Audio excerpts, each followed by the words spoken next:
Cordial saludo a todos, mi nombre es Javier Hernando Reyes, pertenezco a la Universidad Nacional Abierta a Distancia. Este es mi documento de identidad.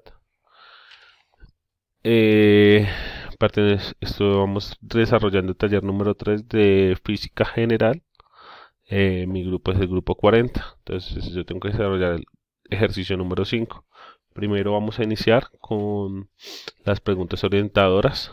¿Cuál es la diferencia entre choques elásticos e inelásticos en el punto de vista conceptual y matemático?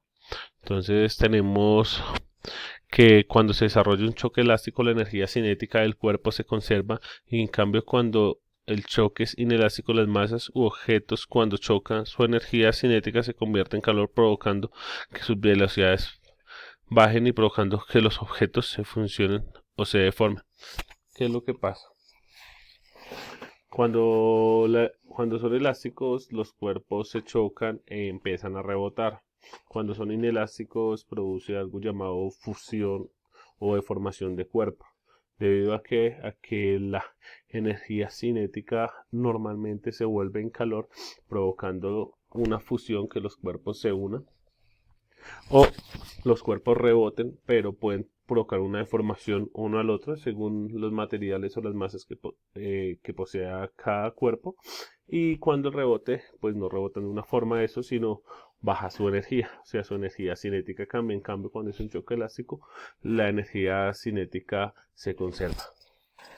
Entonces, segundo, ¿cómo, cómo son las expresiones matemáticas que expresan la conservación de la cantidad de movimiento para el sistema? Entonces tenemos que ser momentum, está con la letra P, que es igual a masa por velocidad. Acá tenemos la expresión que es momentum inicial es igual a momento final. La otra expresión que tenemos que es igual, que es masa inicial, velocidad inicial por velocidad inicial es igual a masa final por velocidad final.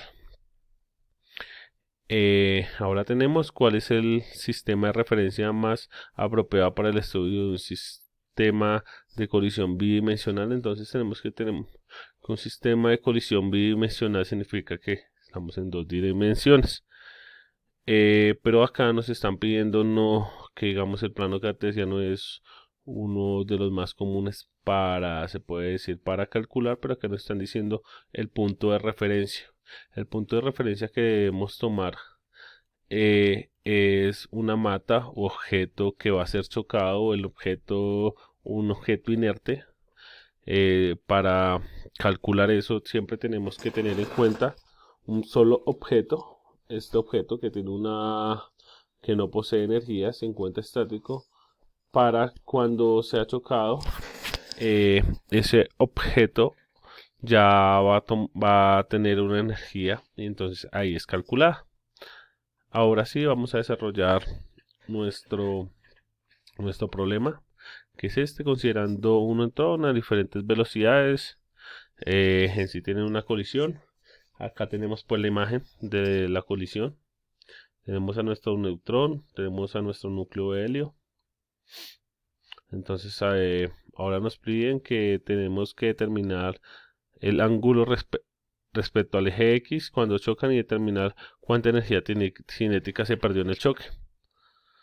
Entonces primero tenemos que determinar el ángulo respecto al eje X. Vamos a primero a ver la formulación para que lo entiendan. Luego ya vamos a arrojar prácticamente nuestras respuestas, porque ya simplemente acá ya cuando llamamos nuestras fórmulas vamos a reemplazar. Entonces iniciamos.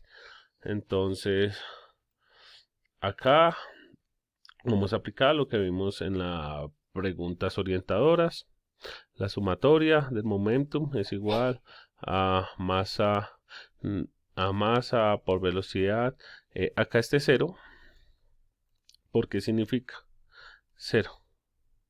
Tenemos que tener en cuenta que lo vamos a desarrollar en el eje X, en el eje, en el eje Y. Entonces, ¿eso qué quiere decir?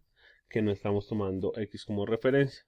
Como en el otro, nos vamos a dar de cuenta que lo vamos eh, en nuestro eje Y. Entonces nos vamos a dar de cuenta que no tiene. Entonces por eso acá en nuestro eje X tenemos masa por velocidad más 0, que significa que es nuestro eje X, y 0, que significa que estamos tomando como eje Y, que es masa por velocidad. Entonces, en una masa bidimensional para el eje X tenemos que recordar nuestras actividades geométricas, porque acá ya empezaremos con nuestro coseno. Para determinar siempre nuestro eje X, determinemos nuestro coseno. Entonces, la suma de las masas por el momento del eje X es igual a masa inicial más velocidad de esta n significa el neutrón, más la velocidad, la h significa del helio. Eso por eso lo identificamos n y h, velocidad final de coseno del ángulo. Igualmente acá lo aplicamos en nuestro eje Y. En nuestro eje Y lo único que nos cambian es que ya lo vamos a determinar por medio del seno. Entonces acá vamos a desarrollar nuestra teoría de conservación del momentum para cada eje. Entonces acá hacemos nuestras ecuaciones para determinar nuestra velocidad final. Acá empezamos a hacer el despeje para determinar nuestra fórmula para nuestra velocidad final. Luego agrupamos los términos y empezamos a reemplazar. Acá, ¿qué hacemos? Hacemos acá cambio, y empezamos a reemplazar. Acá luego de esto cancelamos, como nos damos de cuenta. Hacemos una cancelación. Luego de esto hacemos una simplificación. Nos damos de cuenta que igualmente seno sobre coseno es igual a tangente. Pero como nuestro ejercicio nos están pidiendo el ángulo, entonces simplemente pues pasamos la tangente. Entonces como está tangente, entonces nos iría tangente la menos 1, y acá ya sería nuestra fórmula. Entonces acá empezamos, primero que todo nos dimos de cuenta en el enunciado que solamente nos daban estas dos cantidades. Entonces esto si ya lo tomamos directamente, averiguamos cuál es la masa del neutrón y cuál es la masa del núcleo. Tenemos que tener muy presente del núcleo del helio, porque es muy diferente la masa del helio y la masa del núcleo del helio. Entonces acá lo que hacemos, si nos dimos de cuenta la fórmula del ángulo, reemplazamos valores. Y luego de esto ya determinamos el ángulo del eje X es de 20, después del choque es de 27.39 grados. Ese va a ser nuestro ángulo para nuestra primera respuesta. Entonces, significa, como nos muestra acá en la imagen. Entonces ese es nuestro ángulo. Acá por eso nos estaba pidiendo primero el ángulo. Ahora determinamos que es de 27.39 grados. Luego de esto, como ya tenemos nuestro ángulo, vamos a determinar nuestra velocidad final. Nuestra velocidad final, si no se acuerda, pues ya teníamos pues nuestra fórmula simplificada, reemplazamos valores, nos damos cuenta que la velocidad final es de 25.35 metros sobre segundos. Luego de esto determinamos allá la energía cinética que se perdió de la colisión, que resta la velocidad inicial, velocidad final. Entonces, como ya vamos a empezar a reemplazar nuestra fórmula, como ya tenemos nuestra velocidad final, entonces, y nuestras velocidades iniciales, que fueron las que no le dieron acá en esta parte, entonces simplemente no las reemplazamos en nuestra fórmula y nos damos de cuenta que la energía cinética que se perdió es la resta.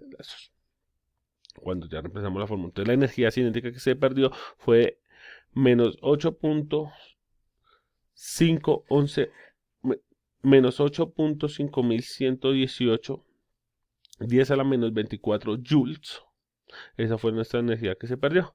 Que tenemos acá presente como observaciones. Nuestro ángulo respecto al eje X, que fue de